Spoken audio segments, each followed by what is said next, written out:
You ask Tiger to solve. This deals with linear equations with one unknown. The final result is r equals 2. Let's solve it step by step. Group all r terms on the left side of the equation. Add 10r to both sides. Group like terms. Simplify the arithmetic. Group like terms. Simplify the arithmetic.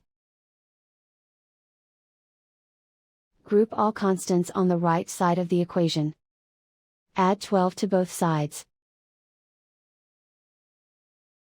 Simplify the arithmetic.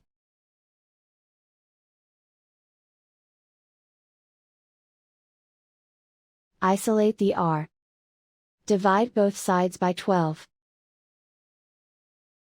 Simplify the fraction.